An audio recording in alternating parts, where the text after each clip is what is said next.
À la fin du sommet, ne ratez pas la vidéo Les meilleurs outils pour se former.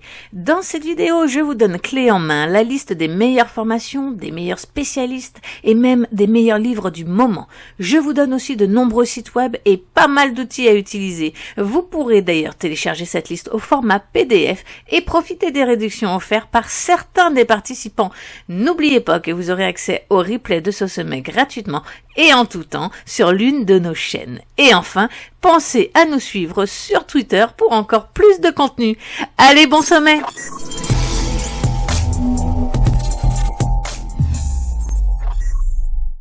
Bonjour à tous, bienvenue dans cette vidéo dans laquelle je vais vous expliquer quels sont les outils que j'utilise dans le monde de l'analyse technique et des crypto-monnaies et comment je suis devenu rentable sur ce marché grâce à ces outils-là. Également, je vais répondre à plusieurs petites questions que Stéphanie m'a données et puis on passera sur un côté pratique sur l'ordinateur pour que vous puissiez de votre côté réutiliser ce qui me sert tous les jours. Donc dans un premier temps, je vais me présenter. Moi, c'est Rémi, je suis de la chaîne Investir en crypto. Je suis gérant d'un club d'investisseurs qui s'appelle Invest Family. Je suis également investisseur rentier dans les crypto-monnaies et je suis accompagnateur coach pour les investisseurs en crypto-monnaie. Donc maintenant que la présentation est faite, on va pouvoir commencer avec les questions que Stéphanie m'a préparées. Alors on va y aller pas à pas. La première question, c'est quelle est ma philosophie par rapport aux crypto-monnaies et à la blockchain? Alors, moi, la blockchain, je la vois comme une nouvelle révolution. Si vous voulez, c'est un peu comme la première fois on a eu le smartphone, la première fois on a eu Internet, la première fois on a eu l'électricité. Pour moi, ça fait partie de la même révolution. C'est juste une succession des révolutions précédentes. Puisque si vous voulez, on n'aurait pas pu avoir la blockchain sans Internet, on n'aurait pas pu avoir la blockchain sans l'électricité. Vous avez compris. Donc moi, je le vois comme une révolution. Également, la blockchain, je pense que c'est un avenir prometteur et en même temps, il y a des points négatifs. Il y a du très très bon et il peut y avoir du mauvais en fonction de comment eux l'utilisent et comment les utilisateurs s'en serviront. On y reviendra dans cette vidéo.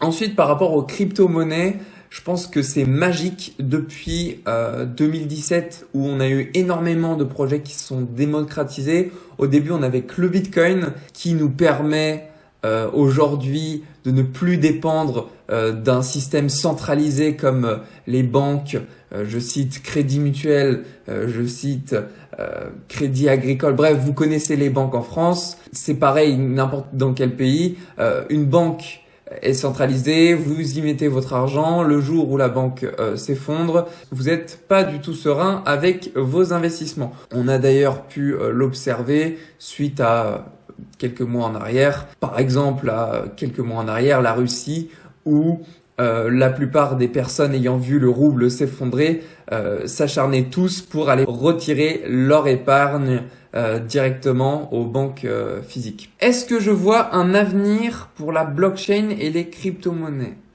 Alors pour le coup, j'ai déjà commencé à répondre à cette question. Alors du coup, oui, je vois un avenir concret pour la blockchain et les cryptos. Crypto, si je peux revenir notamment sur certains projets comme on connaît les NFT, les métaverses. Je vais vous citer un exemple concret de ce qui peut être sympa autour des NFT. C'est notamment les personnes ayant un talent artistique dans le dessin qui peuvent exposer leur œuvre sans être copiées grâce aux NFT. Donc ça, c'est quelque chose qui va changer, révolutionner les personnes ayant un talent où leur créativité est le centre même de leur métier. Et pour ce qui est des métaverses, on aura une révolution notamment par la communication à distance. Maintenant, il y a aussi quelques points négatifs par rapport à ça. Mais comme je vous l'ai dit, on va y revenir. Comment je trouve les projets? Alors, les projets, comment je les trouve, c'est super simple. Pour ce faire, je vais me mettre directement sur mon PC, comme ça vous allez voir comment j'effectue pour trouver des projets. Je vais vous dire une chose, aujourd'hui, on a plus de 10 000 crypto-monnaies qui existent. Ils s'en ajoutent de jour en jour.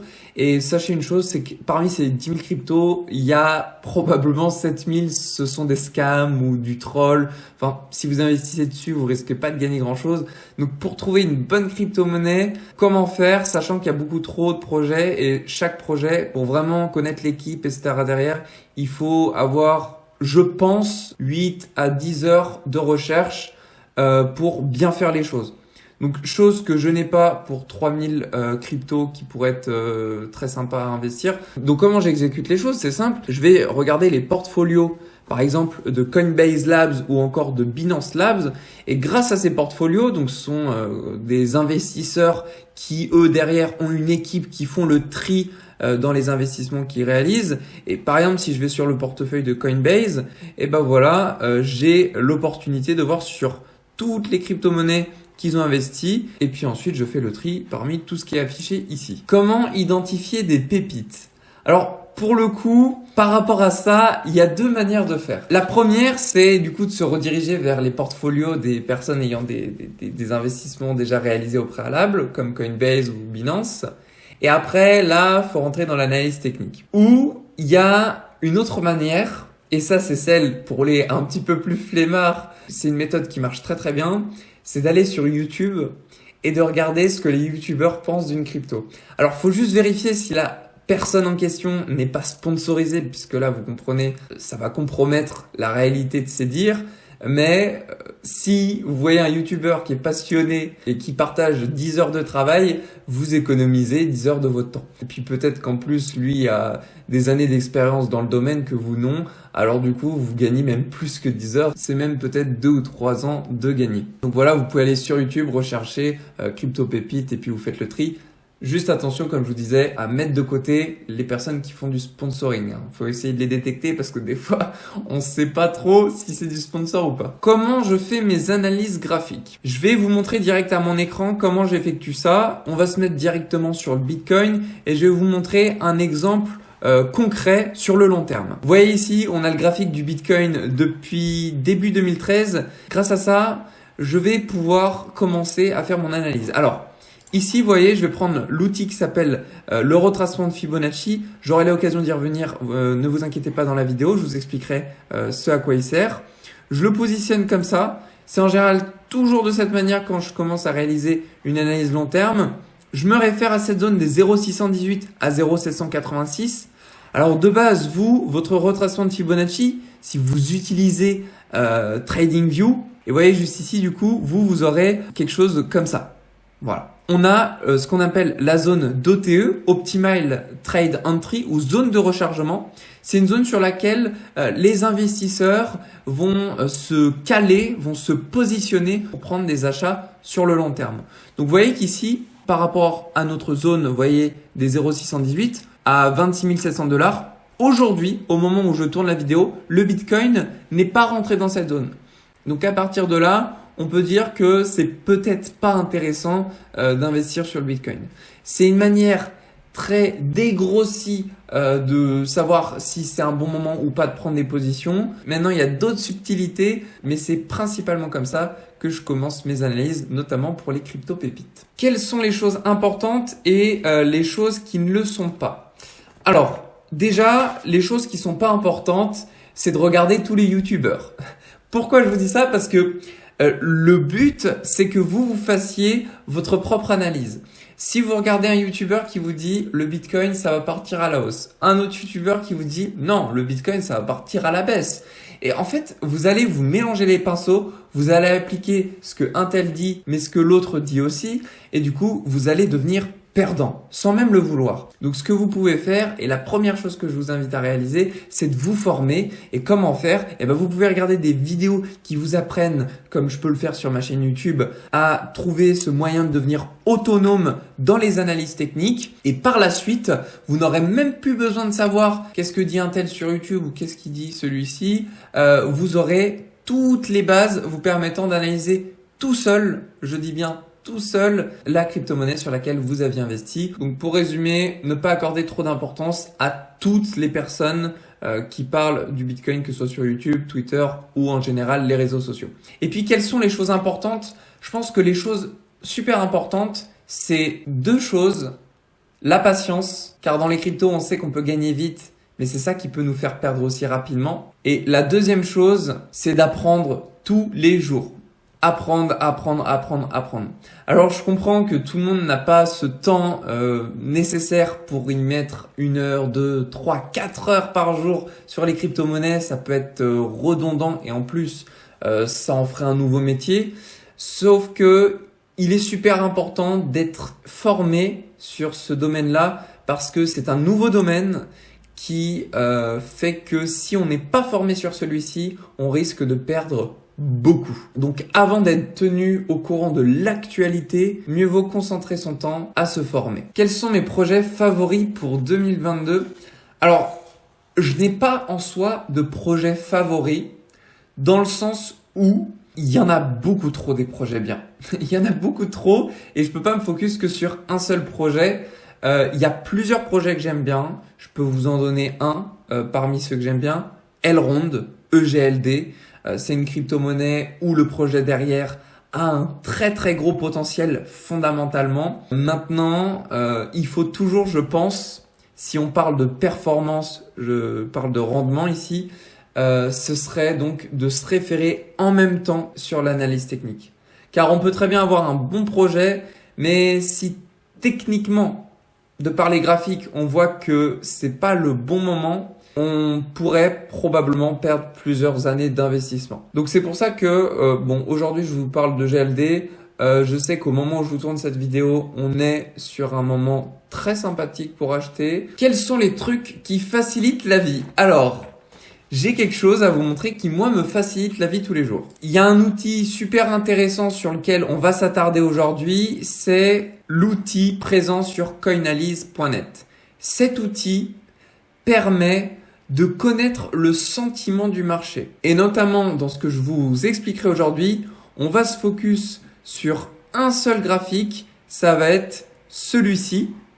Et celui-ci va nous permettre de connaître finalement l'euphorie et le sentiment de marché. Ça, c'est vraiment le truc qui facilite la vie. Si on veut savoir si le Bitcoin aura plus tendance à partir à la hausse ou à la baisse, quoi. Si on a envie de deviner un peu le marché. Quels sont les logiciels que j'utilise ? Les logiciels, il y en a 2. Et si on parle de site internet, du coup, je vous en ai montré un, Coinalyse, que j'utilise pour le coup tous les jours. Le premier logiciel que j'utilise, c'est TradingView. Donc on peut également retrouver toutes ces fonctionnalités-là sur internet. Mais je préfère l'avoir en application puisque ça me permet d'avoir à ouvrir l'onglet. Ça me permet d'être concentré directement sur les graphiques sans avoir des onglets YouTube ou autres à côté. Donc je suis concentré. Et puis la deuxième application que j'utilise, c'est l'application Binance sur laquelle du coup je peux réaliser mes trades ou mes investissements par la même occasion. Et pourquoi l'application ? Parce que pareil, c'est une histoire de concentration. Ça m'évite d'être un coup sur YouTube, un coup sur n'importe quel autre onglet qui pourrait me déconcentrer, sachant que l'investissement en soi, c'est vraiment un domaine dans lequel il faut être concentré. Pourquoi ? Parce que on utilise de l'argent. Et de ce fait, il ne faut pas se laisser emporter par ses émotions quand on réalise des investissements. Donc c'est pour ça que la concentration, c'est vraiment la première des choses que je mets en avant sur ce domaine. Quels sont les influenceurs qui m'ont aidé ? Alors ça, c'est une excellente question.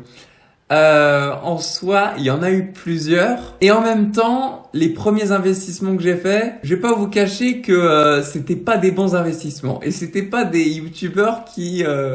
En fait, au début, je croyais que les youtubeurs que je suivais, je croyais qu'ils savaient ce qu'ils disaient. Mais là où j'en suis rendu maintenant, dans mes connaissances et compétences dans le domaine des cryptos, je me rends compte qu'en fait, je suivais des youtubeurs qui me disaient de faire ça ou de faire ça. Sur long terme, je crois que je serais peut-être en train de dormir dehors à un moment où je suis en train de vous parler. Donc, je vais peut-être pas trop vous conseiller sur les youtubeurs que je suivais. Mon opinion sur les métaverses.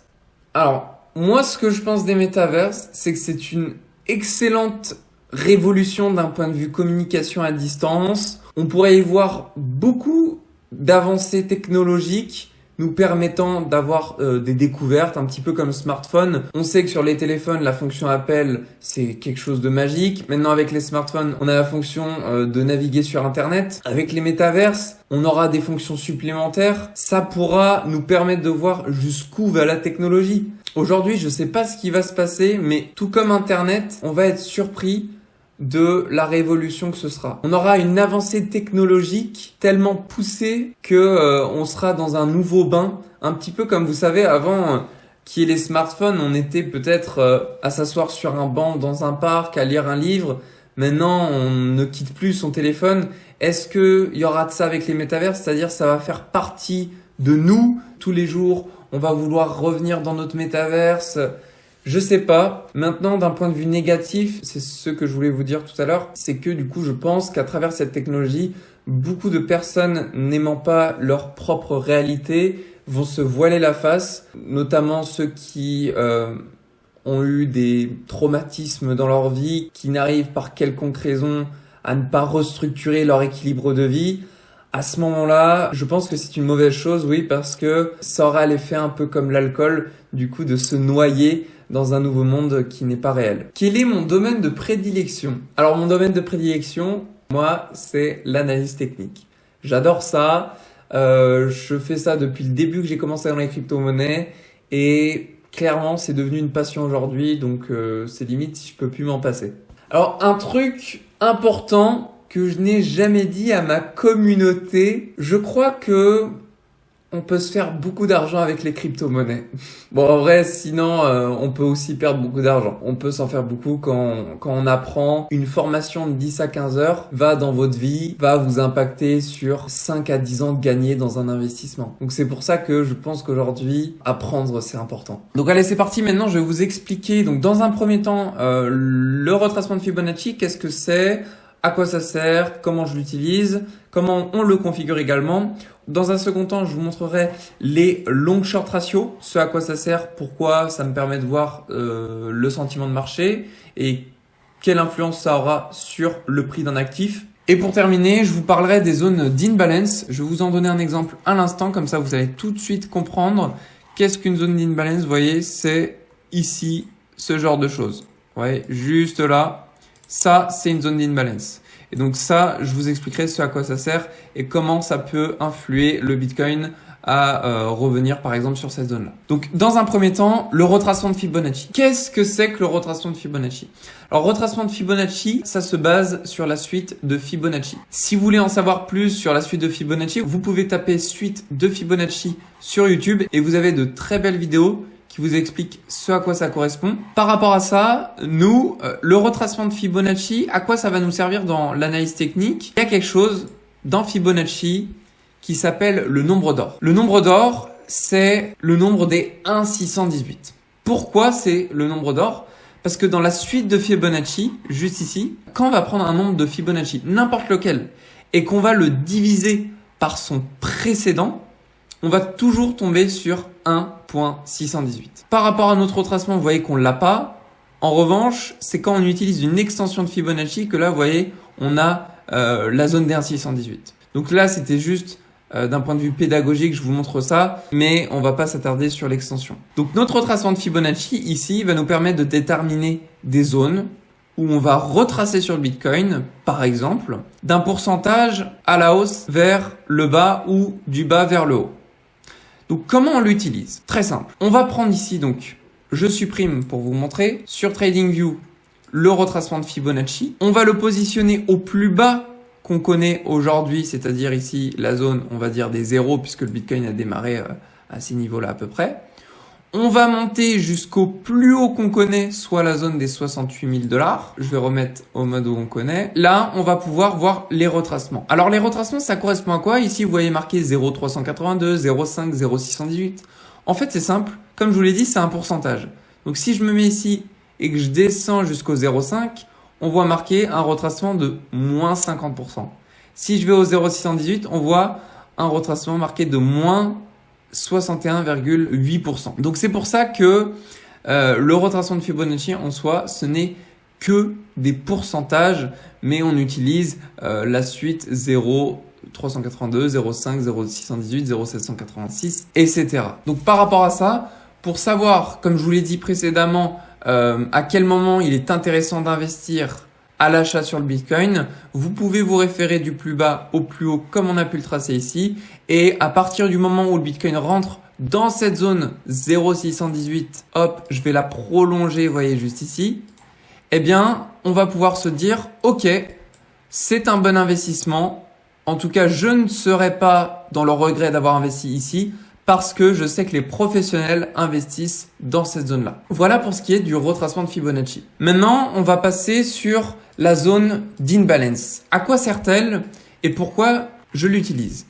La zone d'imbalance, elle peut être en soi considérée comme un gap. Un gap, dans le monde de la bourse, je vais vous montrer par exemple sur le S&P 500 pour que vous compreniez mieux. Un gap, c'est au moment de la fermeture et de l'ouverture d'une bougie, on a ici une zone qui n'a pas été comblée. Ce trou qu'on a réalisé entre cette bougie et celle-ci doit être comblé dans le temps. Et c'est exactement la même chose pour les zones d'imbalance. Si je me remets sur le Bitcoin, ici, on est en monthly, en mensuel. On peut voir qu'on a ici une zone d'imbalance. Alors, cette zone d'imbalance, comment j'ai fait pour la repérer? C'est très simple. On va prendre ici cette bougie, on va la comparer à la suivante et à la précédente, et on va placer notre zone d'imbalance entre la mèche, vous voyez, juste ici de notre précédente bougie, et cette mèche de notre bougie suivante. On peut dire que le prix a été poussé à la hausse, ce qui ne lui a pas laissé le temps de revisiter les anciens points bas qu'on avait pu vivre. Et de ce fait, on a fort probablement beaucoup de personnes ici sur cette bougie ayant pris des positions à effet de levier qui ne seront jamais liquidées. C'est-à-dire que les personnes ayant pris des positions ici ont cette chance de ne pas avoir eu à ce que le prix retombe ici pour aller chercher leur stop loss ou leur liquidation. Pour ceux qui ne savent pas ce que c'est qu'un stop loss, c'est le moment où vous avez acheté par exemple du Bitcoin à, admettons, 20 000 $. Le prix monte, vous avez placé un stop loss ici aux 20 000 $ et dès que le prix va retoucher les 20 000 $, votre position sera coupée. Pour ces personnes-là, de sorte à ce qu'on ne les laisse pas profiter de leurs gains ad vitam aeternam, eh ben, il y a tout intérêt à ce qu'on revienne ici sur la zone des 20 000 $. Alors là, c'est un exemple, hein. Ça ne veut pas dire qu'on reviendra ici sur la zone des 20 000.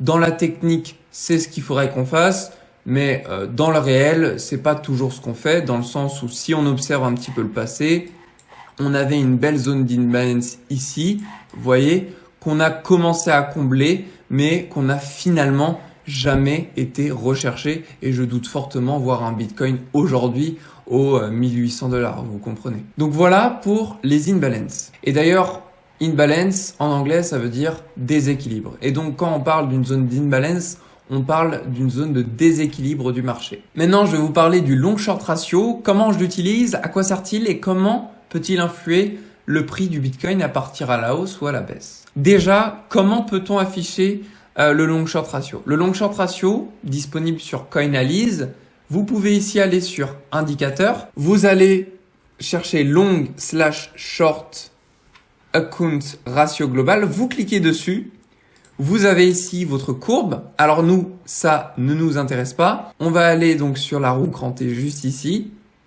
On va aller dans style, on va désélectionner ratio, on active long, short, on augmente l'opacité pour y voir un peu plus clair, on met plus épais, pareil ici, et on clique sur d'accord. Une fois qu'on a réalisé ça, vous voyez que ici, on a notre long short ratio sur Binance. Alors bien sûr, vous me direz, mais Rémi, comment fais-tu pour avoir le graphique de Binance en mode perpétuel? Eh bien, c'est simple. Quand vous serez sur Coinalyse, vous avez ici l'outil recharge. Vous tapez ici BTC/USDT. USDT étant le jeton sur lequel nous avons le plus de capitalisation boursière aujourd'hui. Et ensuite, vous cherchez ici Binance perpétuel. Une fois qu'on est sur ce graphique, qu'on a ajouté le long short ratio, ce qui va nous intéresser, c'est de corréler ce qu'on voit ici avec le prix. Qu'est-ce qu'on peut remarquer dans le passé? On peut remarquer que dès lors qu'on a une majorité d'acheteurs, vous voyez juste ici, le prix part à la baisse. Dès lors qu'on a une majorité de vendeurs, le prix part à la hausse. C'est de cette manière qu'on va pouvoir analyser si le prix du Bitcoin pourrait partir à la hausse ou partir à la baisse. Vous voyez par exemple ici, on a à peu près 70% de personnes prenant des positions acheteuses. De ce fait, on voit le Bitcoin partir à la baisse. Maintenant, comment se fait-ce que je prends le graphique du Bitcoin en mode perpétuel et pas en mode normal? La raison est simple. Nous avons beaucoup plus d'argent en circulation que sur le mode normal. Oui, il y a énormément de personnes qui utilisent des effets de levier. Et ici, la courbe en verte correspond aux acheteurs qui prennent des effets de levier x100, x50, x10, qu'importe, ils sont tous confondus. Et ici, en rouge, ça correspond aux vendeurs, aux personnes qui shortent, qui vendent le Bitcoin. Pour vendre du Bitcoin, il faut qu'on soit sur un contrat, c'est-à-dire des produits dérivés. Et donc, pourquoi on peut observer que dès lors qu'on a plus d'acheteurs, le prix baisse et que lorsqu'on a plus de vendeurs, le prix monte? Vous me direz, Rémi, c'est pas normal, ça devrait être l'inverse. Eh ben, la réalité est tout autre. Parce que si on voit ici une majorité de personnes prenant des positions acheteuses et que le prix baisse, c'est parce que vous comprenez bien, si on a une majorité de positions acheteuses ici, on a nécessairement des liquidités, des personnes ayant pris des positions à effet de levier puissants ou pas. Eux ont des stop-loss ou bien des liquidations. La liquidation, c'est le moment où vous avez pris une position à effet de levier, par exemple, x100, donc vous serez liquidé à moins 1%. Pourquoi? Parce que votre investissement, s'il est de 100 $ et que vous utilisez un effet de levier x100, c'est comme si vous investissiez 10 000 $. Et donc, pour que la plateforme se protège de ne pas perdre l'argent qu'elle vous prête avec cet effet de levier, elle va clôturer votre position à 1%. Dans mon exemple, avec un effet de levier x100. Aujourd'hui, plus de 95% des investisseurs et traders sur le Bitcoin en contrat perpétuel sont des gens qui perdent de l'argent. Or, 5% d'entre eux sont ceux qui dirigent le marché. C'est la raison pour laquelle, si on a ici une majorité de personnes prenant position acheteuse, si on comprend que la majorité sont des gens perdants, on peut en déduire que la majorité ici vont perdre. Et la minorité sont ceux qui gagnent. Donc comprenez que si là on a une majorité qui prennent un achat sur le Bitcoin, si tu fais partie de la minorité qui fait bouger le marché parce que tu investis des millions sur le Bitcoin, ce qui fait donc bouger le prix, eh ben tu vas tout faire en sorte d'aller chercher les liquidités que tu as ici des personnes ayant pris des positions acheteuses. Car oui, celui ou celle qui fait bouger le prix du Bitcoin ne sont pas ceux qui investissent que 1000 ou 2000 $. Ça ne fait que peu de choses. Non, ce sont les gens qui ont plusieurs millions de dollars. Pourquoi je vous dis qu'on doit aller chercher des liquidités? La raison est simple, c'est que une liquidité, dès lors qu'on va avoir un impact sur un stop loss ou que des personnes prenant des positions se font liquider, ça va créer de l'offre sur le marché. Et cette offre disponible sur le marché, eh ben, les investisseurs vont la racheter de suite. Pourquoi? Eh ben, tout simplement parce que, imaginez bien, si demain vous avez 100 millions de dollars à poser sur le Bitcoin et que vous les mettez d'un coup, qu'est-ce qui va se passer? Il va y avoir un gros mouvement à la hausse. Et s'il y a un gros mouvement à la hausse qui s'effectue, eh ben, toutes les personnes ayant pris des positions acheteuses ici, comme ils vont voir le Bitcoin arriver là, eh ben, ils vont prendre des profits. Et du coup, cet investisseur en question va tout de suite après perdre de l'argent. Un petit peu comme quand vous allez à Ikea pour acheter votre nouveau canapé. Après l'avoir reçu chez vous, il a déjà perdu 30% de sa valeur. Et du coup, ce que vont chercher les gros investisseurs, ça va être tout simplement de prendre ici une zone sur laquelle il y a beaucoup de liquidités pour créer, lorsqu'on impactera le prix qui fournira cette liquidité, beaucoup d'offres pour acheter l'offre qui se crée.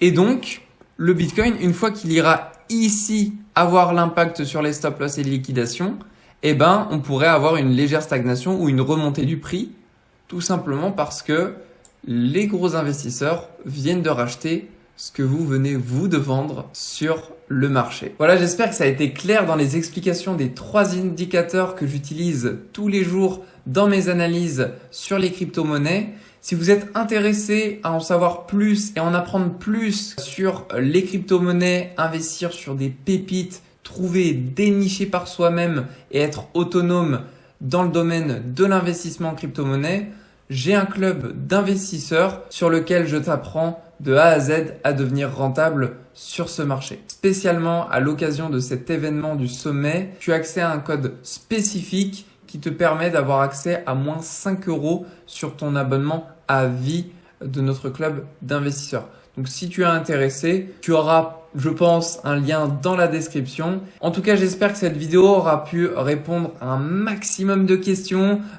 connaître un petit peu que ce soit mon avis sur le marché global ou la blockchain, ou encore vous ouvrir l'esprit à utiliser déjà les 3 indicateurs qui me sont les plus utiles personnellement dans ma vie quotidienne. Si j'ai pu devenir rentable aujourd'hui avec ça, je pense que vous pouvez aussi le devenir.